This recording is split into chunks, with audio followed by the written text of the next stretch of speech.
Plants for free? You must be joking. Not when you save your own seed.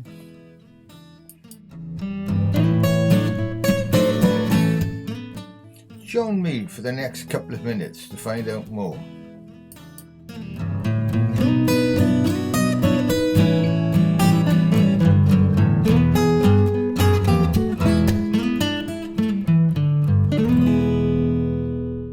I always say you should sow fresh seeds for the best results, and it can't get any fresher than that you harvest from your own garden.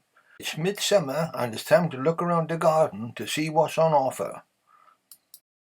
The other thing that is equally important is to use fresh compost in clean trays. It's important to wash them out. Now when you fill the tray, fill it loosely, then press round the edges and then level off. So overfill the tray and then get a board, anything that span a thing, strike the compost off and then it's ready for pressing down. So clear it to get an even surface to press on. And then I like to use a little block of wood like this. I can feel the compost underneath me and I can work easy with it. You can buy full tray seed pressers, but I prefer to use these. And just go across back and forth, gently compress it.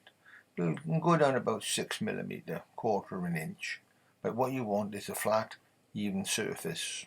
This allows water to drain away freely, but most importantly, ensures that the seeds will all be covered to the same depth.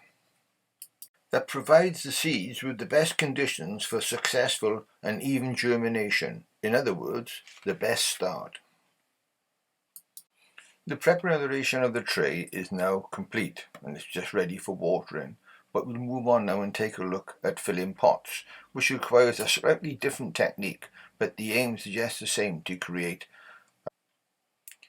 Loosely fill the pot with compost, slightly overfilling it, and then give it a little shake and just a little tap, just to settle it down. The next stage then is to create the flat, even surface, and I use an old gardener's hand cream container, but really you can use anything you want, just as long as you can create a flat surface. I like to use this because the compost doesn't stick to it. Once this job is finished, the final stage in the preparation of trays and pots for seed sowing is watering. Rather than standing the pots and trays in water, I prefer to water overhead using a can fitted with a fine brass rose. Always start pouring well clear of the pots and trays to avoid heavy splashes damaging the carefully prepared surface of the compost. Stop watering once you see water collecting on the surface of the compost. Then leave the trays to stand draining for at least 30 minutes before sowing any seed. I'm using seed I saved from the Narcissus lobularis, which is either wild or English daffodil, sometimes called the Lent lily because it flowers just before Easter. Wait until you see the black shiny seeds inside the dry husky sort of seed head, and then collect the plants and then just tip the seed out. Obviously you don't need to deadhead the plants that you intend to collect seed from. You could sow the seed directly from a container if you wanted to, but I prefer to tip them into my hand, and we've conveniently been provided with a groove that we can run the seed down, and then just gently tap your hand and the vibration loosens the seed, and then you just move back and forth the surface, trying to get the seed evenly spaced. It may seem a lot of seed going into a small area, but daffodil seed grows like grass, so they're not going to spread out everywhere, and all we really need is to get them started and then we will prick them out.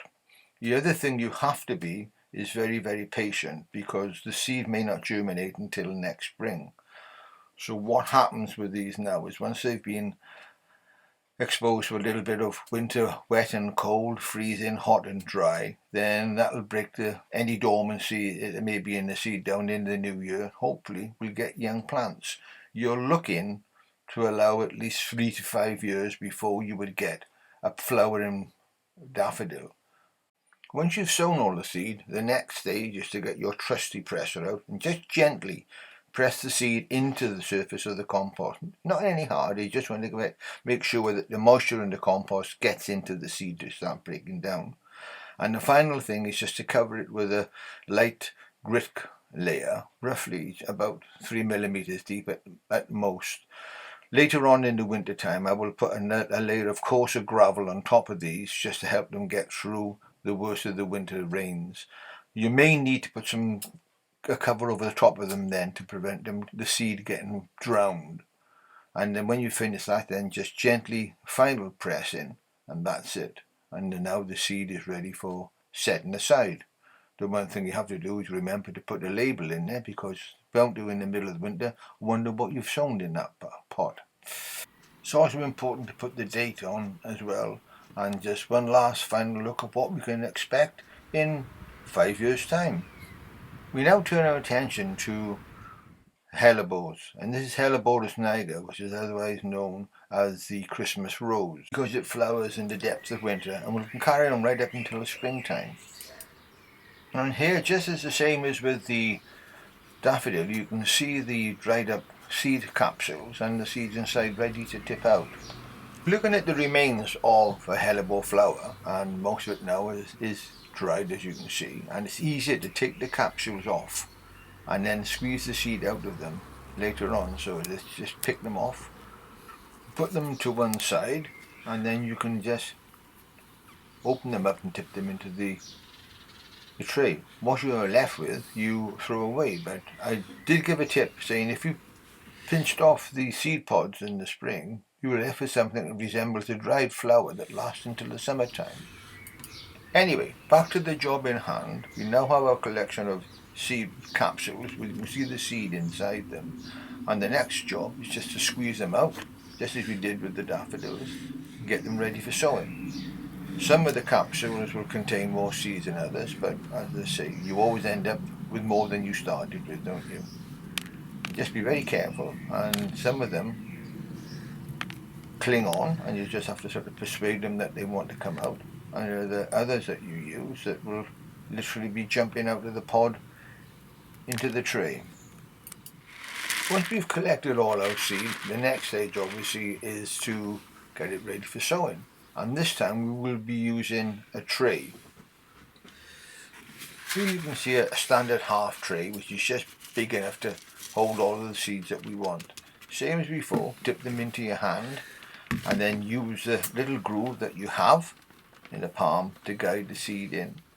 And you can see there's quite a bit there, and what you have to avoid with this method is if your hands are a little bit clammy, then the seed will stick to it and you get sort of stop start. But gently move back and forth the surface of the compost, shaking it off. And once again, this is a hold-in operation. We just want to get the seed germinated, and then we will prick them out into trays or pots in the spring. And once we've made sure that every last seed is sown, you can see there's one hanging on there, we just knock it down. We then, just as before, press the seed into the surface using the press board that we have. This is just to make sure there's good contact between the moist compost and the seed itself. And then the final stage, once we've done this, is to lightly cover all of the seed in the tray with a thin layer of compost, and we finish the job off just to make it neat with another little final press, tidy up, and that's the job done, and the seed is ready for putting outside to the next spring. Both the daffodils and the hellebores will remain, as I keep them on the north side of a fence. It's cool and shady, and they only need protection really from the worst part of the winter weather. And one more crop to get in from the garden this summer are cyclamen seeds, and at the moment the pods are swelling quite nicely, and I'm looking forward to repeating this operation with them later on in the summer. And we'll finish off with just one last glimpse at what we can expect to see in a couple of years' time. Diolch, and thank you for watching. Goodbye for now, but if you would like to see any more, please hit the subscribe and like buttons.